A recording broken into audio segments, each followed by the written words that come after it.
Hey guys, praise the lord. आपका स्वागत है एक नए वीडियो में। आज मैं आपके लिए लेकर आई हूँ एक 1 ईयर बाइबल रीडिंग कैलेंडर। अगर आप अपनी बाइबल को रोज़ नहीं पढ़ पाते हैं और आप कभी भी अपनी बाइबल कंप्लीट नहीं कर पाए हैं तो ये वीडियो आपके लिए है। इसमें ओल्ड टेस्टामेंट और न्यू टेस्टामेंट के सभी चैप्टर्स को इस तरह से लिया गया है कि आप 1 ईयर में अपनी पूरी बाइबल कंप्लीट कर पाएंगे। ये ऑडियो फॉर्मेट है, इसके साथ आप अपनी बाइबल को ओपन करके रीड कर सकते हैं। डे 1 से लेकर डे 365 तक के सभी चैप्टर्स मैं आपके लिए लेकर आई हूँ। डे 365 पर आप अपनी पूरी बाइबल कंप्लीट कर पाएंगे, इसलिए आप इसके द्वारा आशीषित हों। और अगर आपको ये वीडियो पसंद आती है तो आप अपने फैमिली और फ्रेंड्स से शेयर करें, और अगर आप चाहें तो आप सब्सक्राइब, लाइक और कमेंट भी कर सकते हैं। So praise the lord, shalom to everyone. Let's get started. Day 9, chapter 23, Sarah की मृत्यु और अंत्यक्रिया का वर्णन। सारा 127 वर्ष की अवस्था को पहुंची, और जब सारा की इतनी आयु हुई तब वह क्रियतर्बा में मर गई। यह कनान देश में है और हेब्रोन भी कहलाता है। इसलिए अब्राहम सारा के लिए रोने पीटने को वहां गया। तब अब्राहम शव के पास से उठकर हित्तियों से कहने लगा, मैं तुम्हारे बीच अतिथि और परदेशी हूँ। मुझे अपने मध्य में कब्रिस्तान के लिए ऐसी भूमि दो जो मेरी निज की हो जाए, कि मैं अपने मृतक को गाड़कर अपनी आँख की ओट करूं। हित्तियों ने अब्राहम से कहा, हे हमारे प्रभु, हमारी सुन। तू तो हमारे बीच में बड़ा प्रधान है। हमारी कब्रों में से जिसको तू चाहे उसमें अपने मृतक को गाड़। हम में से कोई तुझे अपनी कब्र के लेने से ना रोकेगा कि तू अपने मृतक को उसमें गाड़ने ना पाए।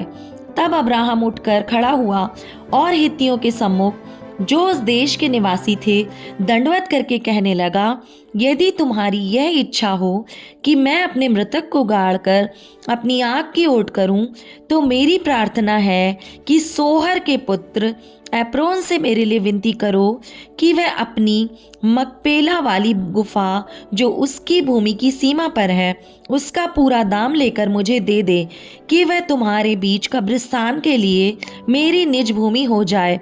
एप्रोन तो हित्तियों के बीच वहां बैठा हुआ था, इसलिए जितने हित्ती उसके नगर के फाटक से होकर भीतर जाते थे, उन सबों के सामने उसने अब्राहम को उत्तर दिया, हे मेरे प्रभु, ऐसा नहीं, मेरी सुन। वह भूमि मैं तुझे देता हूँ, और उसमें जो गुफा है वह भी मैं तुझे देता हूँ। अपने जाति भाइयों के सम्मुख मैं उसे तुझको दिए देता हूँ। अतः अपने मृतक को कब्र में रख। तब अब्राहम ने उस देश के निवासियों के सामने दंडवत किया और उनके सुनते हुए एप्रोन से कहा, यदि तू ऐसा चाहे तो मेरी सुन। उस भूमि का जो दाम हो वह मैं देना चाहता हूँ, उसे मुझसे ले ले, तब मैं अपने मृतक को वहां गाड़ूंगा। एप्रोन ने अब्राहम से यह उत्तर दिया, हे मेरे प्रभु, मेरी बात सुन। उस भूमि का दाम तो 400 शेकेल रूपा है, पर मेरे और तेरे बीच में यह क्या है? अपने मृतक को कब्र में रख। अब्राहम ने एप्रोन की मानकर उसको उतना रूपा तौल दिया जितना उसने हित्तियों के सुनते हुए कहा था, अर्थात 400 ऐसे शेकेल जो व्यापारियों में चलते थे।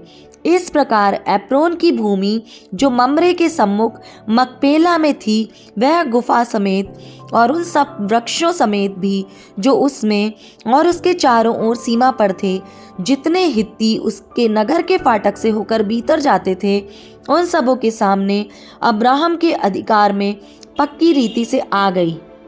इसके पश्चात अब्राहम ने अपनी पत्नी सारा को उस मकपेला वाली भूमि की गुफा में, जो मम्रे के अर्थात हेब्रोन के सामने कनान देश में है, मिट्टी दी। इसी प्रकार वह भूमि गुफा समेत जो उसमें थी, हित्तियों की ओर से कब्रिस्तान के लिए अब्राहम के अधिकार में पक्की रीति से आ गई। चैप्टर 24, इसहाक के विवाह का वर्णन। अब्राहम जब वृद्ध हो गया था और उसकी आयु बहुत थी, और यहोवा ने सब बातों में उसको आशीष दी थी, अब्राहम ने अपने उस दास से, जो उसके घर में पुरनिया और उसकी सारी संपत्ति पर अधिकारी था, कहा, अपना हाथ मेरी जांघ के नीचे रख और मुझसे आकाश और पृथ्वी के परमेश्वर यहोवा की इस विषय में शपथ खा कि तू मेरे पुत्र के लिए कनानियों की लड़कियों में से, जिनके बीच में रहता हूँ, किसी को ना लाएगा, परंतु तू मेरे देश में मेरे ही कुटुंबियों के पास जाकर मेरे पुत्र इसहाक के लिए पत्नी ले आएगा। दास ने उससे कहा, कदाचित वह स्त्री इस देश में मेरे साथ आना ना चाहे तो क्या मुझे तेरे पुत्र को उस देश में जहाँ से तू आया है ले जाना पड़ेगा? अब्राहम ने उससे कहा, चौकस रह, मेरे पुत्र को वहां कभी ना ले जाना। स्वर्ग का परमेश्वर यहोवा, जिसने मुझे मेरे पिता के घर से और मेरी जन्मभूमि से ले आकर मुझसे शपथ खाई और कहा कि मैं ये देश तेरे वंश को दूंगा, वही अपना दूत तेरे आगे आगे भेजेगा कि तू मेरे पुत्र के लिए वहां से एक स्त्री ले आए। परंतु यदि वह स्त्री तेरे साथ आना ना चाहे, तब तो तू मेरी इस शपथ से छूट जाएगा, पर मेरे पुत्र को वहां ना ले जाना। तब उस दास ने अपने स्वामी अब्राहम की जांघ के नीचे अपना हाथ रखकर उससे इस विषय की शपथ खाई। तब वह दास अपने स्वामी के ऊँटों में से 10 ऊँट छांटकर उसके सब उत्तम उत्तम पदार्थों में से कुछ कुछ लेकर चला और मेसोपोटामिया में नाहोर के नगर के पास पहुंचा। उसने ऊँटों को नगर के बाहर एक कुएं के पास बैठाया। वह संध्या का समय था, जिस समय स्त्रियां जल भरने के लिए निकलती हैं। वह कहने लगा, हे मेरे स्वामी अब्राहम के परमेश्वर यहोवा, आज मेरे कार्य को सिद्ध कर और मेरे स्वामी अब्राहम पर करुणा कर। देख, मैं जल के इस सोते के पास खड़ा हूँ और नगरवासियों की बेटियां जल भरने के लिए निकली आती हैं। इसलिए ऐसा होने दे कि जिस कन्या से मैं कहूँ, अपना घड़ा मेरी ओर झुका कि मैं पीऊँ, और वह कहे, ले पी ले, पीछे मैं तेरे ऊँटों को भी पिलाऊंगी, यह वही हो जिसे तूने अपने दास इसहाक के लिए ठहराया हो। इसी रीति मैं जान लूंगा कि तूने मेरे स्वामी पर करुणा की है।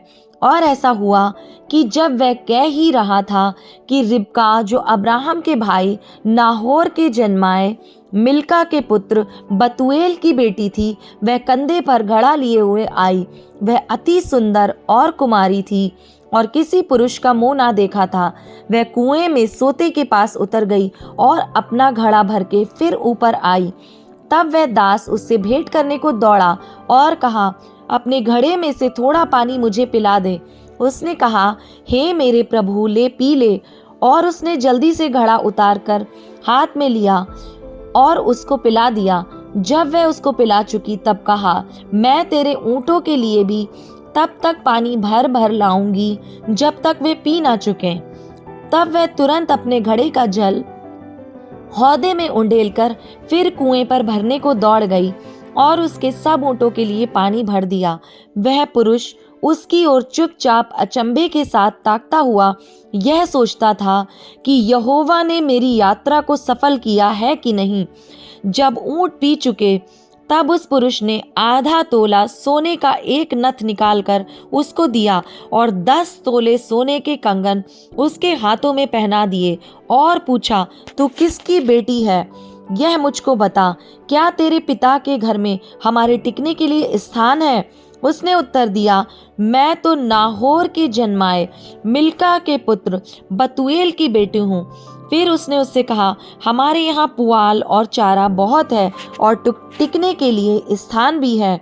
तब उस पुरुष ने सिर झुकाकर यहोवा को दंडवत करके कहा, धन्य है मेरे स्वामी अब्राहम का परमेश्वर यहोवा, जिसने अपनी करुणा और सच्चाई को मेरे स्वामी पर से हटा नहीं लिया। यहोवा ने मुझको ठीक मार्ग पर चलाकर मेरे स्वामी के भाई बंधुओं के घर पर पहुंचा दिया है। तब उस कन्या ने दौड़कर अपनी माता के घर में यह सारा वृत्तांत कह सुनाया। तब लाबान, जो रिबका का भाई था, बाहर कुएं के निकट उस पुरुष के पास दौड़ा गया और ऐसा हुआ कि जब उसने वह नथ और अपनी बहन रिबका के हाथों में वे कंगन भी देखे और उसकी यह बात भी सुनी कि उस पुरुष ने मुझसे ऐसी बातें कहीं, तब वह उस पुरुष के पास गया और क्या देखा कि वह सोते के निकट ऊँटों के पास खड़ा है। उसने कहा, हे यहोवा की ओर से धन्य पुरुष, भीतर आ, तू क्यों बाहर खड़ा है? मैंने घर को और ऊँटों के लिए भी स्थान तैयार किया है। इस पर वह पुरुष घर में गया और लाबान ने ऊँटों की काठियाँ खोलकर उन्हें पुआल और चारा दिया और उसके साथियों के पांव धोने को जल दिया। तब अब्राहम के दास के आगे जलपान के लिए कुछ रखा गया, पर उसने कहा, मैं जब तक अपना प्रयोजन ना कह दूं तब तक कुछ ना खाऊंगा। लाबान ने कहा, कह दे। तब उसने कहा, मैं तो अब्राहम का दास हूँ, यहोवा ने मेरे स्वामी को बड़ी आशीष दी है, इसलिए वह महान पुरुष हो गया है और उसने उसको भेड़ बकरी, गाय बैल, सोना रूपा, दास दासियां, ऊंट और गधे दिए हैं। और मेरे स्वामी की पत्नी सारा के बुढ़ापे में उससे एक पुत्र उत्पन्न हुआ है और उस पुत्र को अब्राहम ने अपना सब कुछ दे दिया है। मेरे स्वामी ने मुझे यह शपथ खिलाई है, मैं उसके पुत्र के लिए कनानियों की लड़कियों में से, जिनके देश में वह रहता है, कोई स्त्री नहीं लाऊंगा। मैं उसके पिता के घर और कुल के लोगों के पास जाकर उसके पुत्र के लिए एक स्त्री ले आऊंगा। तब मैंने अपने स्वामी से कहा, कदाचित वह स्त्री मेरे पीछे ना आए। तब उसने मुझसे कहा, यहोवा जिसके सामने मैं चलता आया हूँ, वह तेरे संग अपने दूत को भेजकर तेरी यात्रा को सफल करेगा और तू मेरे कुल और मेरे पिता के घराने में से मेरे पुत्र के लिए एक स्त्री ला सकेगा। तब तू ही मेरी इस शपथ से छूटेगा। जब तू मेरे कुल के लोगों के पास पहुंचेगा और यदि वे तुझे कोई स्त्री ना दे तो तू मेरी शपथ से छूटेगा। इसलिए मैं आज उस कुएं के निकट आकर कहने लगा, हे मेरे स्वामी अब्राहम के परमेश्वर यहोवा, यदि तू मेरी इस यात्रा को सफल करता हो तो देख, मैं जल के इस कुएं के निकट खड़ा हूँ, और ऐसा हो कि जो कुमारी जल भरने के लिए आए और मैं उससे कहूँ, अपने घड़े में से मुझे थोड़ा पानी पिला, और वह मुझसे कहे, पी ले, और मैं तेरे ऊँटों के पीने के लिए भी पानी भर दूंगी, वही स्त्री हो जिसको तूने मेरे स्वामी के पुत्र के लिए ठहराया है। मैं मन ही मन यह कह ही रहा था कि देखो, रिबका कंधे पर घड़ा लिए हुए निकल आई। फिर वह सोते के पास उतर के भरने लगी। मैंने उससे कहा, मुझे पिला दे, और उसने जल्दी से अपने घड़े को कंधे पर से उतार के कहा, ले पी ले, पीछे मैं तेरे ऊँटों को भी पिलाऊंगी। इस प्रकार मैंने पी लिया और उसने ऊँटों को भी पिला दिया। तब मैं उससे पूछने लगा, तू किसकी बेटी है? उसने कहा, मैं तो नाहोर के जन्माए मिल्का के पुत्र बतूएल की बेटी हूँ। तब मैंने उसकी नाक में वह नथ और उसके हाथों में वे कंगन पहना दिए। फिर मैंने सिर झुकाकर यहोवा को दंडवत किया और अपने स्वामी अब्राहम के परमेश्वर यहोवा को धन्य कहा, क्योंकि उसने मुझे ठीक मार्ग से पहुंचाया कि मैं अपने स्वामी के पुत्र के लिए उसके कुटुंबी की पुत्री को ले आऊं। इसलिए अब यदि तुम मेरे स्वामी के साथ कृपा और सच्चाई का व्यवहार करना चाहते हो तो मुझसे कहो, और यदि नहीं चाहते हो तो भी मुझसे कह दो, ताकि मैं दाहिनी ओर या बाईं ओर फिर जाऊं। तब लाबान और बतूएल ने उत्तर दिया, यह बात यहोवा की ओर से हुई है, इसलिए हम लोग तुझसे ना तो भला कह सकते हैं ना बुरा। देख, रिबका तेरे सामने है, उसको ले जा, और वह यहोवा के वचन के अनुसार तेरे स्वामी के पुत्र की पत्नी हो जाए। उनकी यह बात सुनकर अब्राहम के दास ने भूमि पर गिर के यहोवा को दंडवत किया। फिर उस दास ने सोने और रुपए के गहने और वस्त्र निकालकर रिबका को दिए, और उसके भाई और माता को भी उसने अनमोल अनमोल वस्तुएं दी। तब उसने अपने संगी जनों समेत भोजन किया और रात वहीं बिताई। उसने तड़के उठकर कहा, मुझको अपने स्वामी के पास जाने के लिए विदा करो। रिबका के भाई और माता ने कहा, कन्या को हमारे पास कुछ दिन अर्थात कम से कम 10 दिन और रहने दे, फिर उसके पश्चात वह चली जाएगी। उसने उनसे कहा, यहोवा ने जो मेरी यात्रा को सफल किया है, इसलिए तुम मुझे मत रोको। अब मुझे विदा कर दो कि मैं अपने स्वामी के पास जाऊं। उन्होंने कहा, हम कन्या को बुलाकर पूछते हैं और देखेंगे कि वह क्या कहती है। और उन्होंने रिबका को बुलाकर उससे पूछा, क्या तू इस मनुष्य के संग जाएगी? उसने कहा, हाँ, मैं जाऊंगी।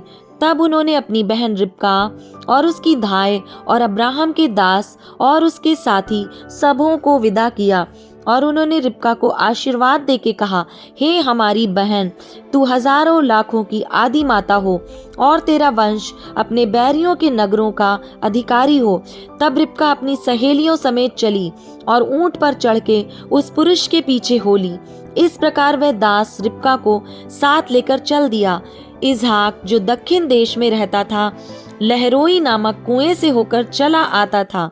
सांझ के समय वह मैदान में ध्यान करने के लिए निकला था और उसने आंखें उठाकर क्या देखा कि ऊंट चले आ रहे हैं। रिबका ने भी आंख उठाकर इसहाक को देखा और देखते ही ऊंट पर से उतर पड़ी। तब उसने दास से पूछा, जो पुरुष मैदान पर हमसे मिलने को चला आता है सो कौन है? दास ने कहा, वह तो मेरा स्वामी है। तब रिबका ने घूंघट लेकर अपने मुंह को ढांप लिया। दास ने इसहाक को अपना संपूर्ण वृत्तांत सुनाया।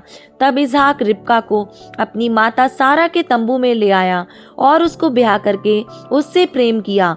इस प्रकार इसहाक को माता की मृत्यु के पश्चात शांति प्राप्त हुई।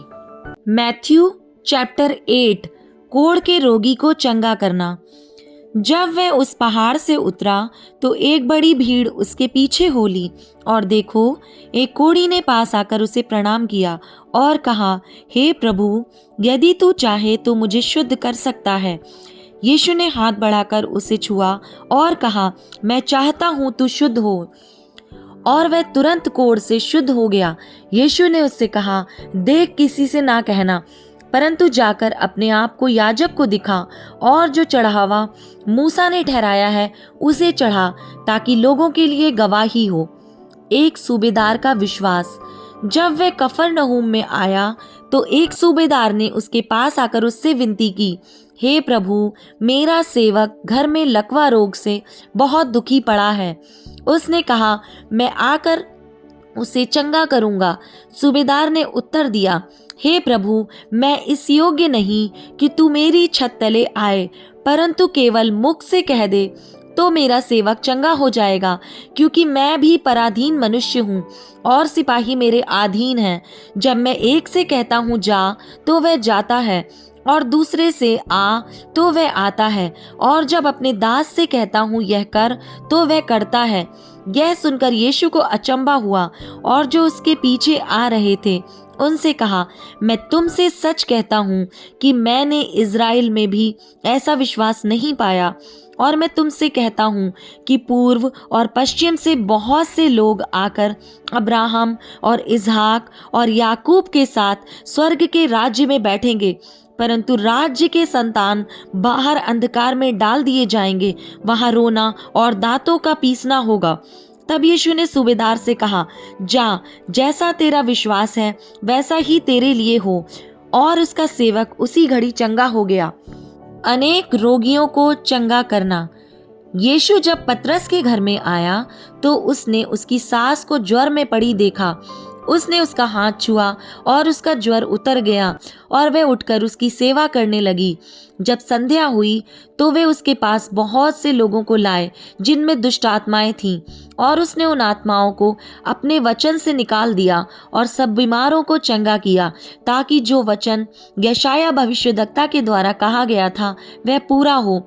उसने आप हमारी दुर्बलताओं को ले लिया और हमारी बीमारियों को उठा लिया। यीशु का शिष्य बनने का मूल्य। यीशु ने जब अपने चारों ओर एक बड़ी भीड़ देखी तो झील के उस पार जाने की आज्ञा दी। तब एक शास्त्री ने पास आकर उससे कहा, हे गुरु, जहाँ कहीं तू जाएगा मैं तेरे पीछे हो लूंगा। यीशु ने उससे कहा, लोमड़ियों के भट्ट और आकाश के पक्षियों के बसेरे होते हैं, परंतु मनुष्य के पुत्र के लिए सिर धरने की भी जगह नहीं है। एक और चेले ने उससे कहा, हे प्रभु, मुझे पहले जाने दे कि मैं अपने पिता को गाड़ दूं। यीशु ने उससे कहा, तू मेरे पीछे हो ले और मुर्दों को अपने मुर्दे गाड़ने दे। तूफान को शांत करना। जब वह नाव पर चढ़ा तो उसके चेले उसके पीछे हो लिए, और देखो, झील में एक ऐसा बड़ा तूफान उठा कि नाव लहरों से ढकने लगी और वह सो रहा था। तब चेलों ने पास आकर उसे जगाया और कहा, हे प्रभु, हमें बचा, हम नष्ट हुए जाते हैं। उसने उनसे कहा, हे अल्पविश्वासियों, क्यों डरते हो? तब उसने उठकर आंधी और पानी को डांटा और सब शांत हो गया। और वे अचंभा करके कहने लगे, यह कैसा मनुष्य है कि आंधी और पानी भी उसकी आज्ञा मानते हैं। दुष्ट आत्माग्रस्त मनुष्यों को चंगा करना। जब वह उस पार गदरेनियों के देश में पहुंचा तो दो मनुष्य जिनमें दुष्ट आत्माएं थीं कब्रों से निकलते हुए उससे मिले। वे इतने प्रचंड थे कि कोई उस मार्ग से जा नहीं सकता था। उन्होंने चिल्लाकर कहा, हे परमेश्वर के पुत्र, हमारा तुझसे क्या काम? क्या तू समय से पहले हमें दुख देने यहाँ आया है? उनसे कुछ दूर बहुत से सुअरों का एक झुंड चर रहा था। दुष्ट आत्माओं ने उससे यह कहकर विनती की, यदि तू हमें निकालता है तो सुअरों के झुंड में भेज दे। उसने उनसे कहा, जाओ। और वे निकलकर सुअरों में बैठ गईं, और देखो, सारा झुंड कड़ाके पर से झपटकर पानी में जा पड़ा और डूब मरा। उनके चरवाहे भागे और नगर में जाकर ये सब बातें और जिनमें दुष्ट आत्माएं थीं उनका सारा हाल कह सुनाया। तब सारे नगर के लोग यीशु से भेंट करने को निकल आए और उसे देखकर विनती की कि हमारी सीमा से बाहर चला जा।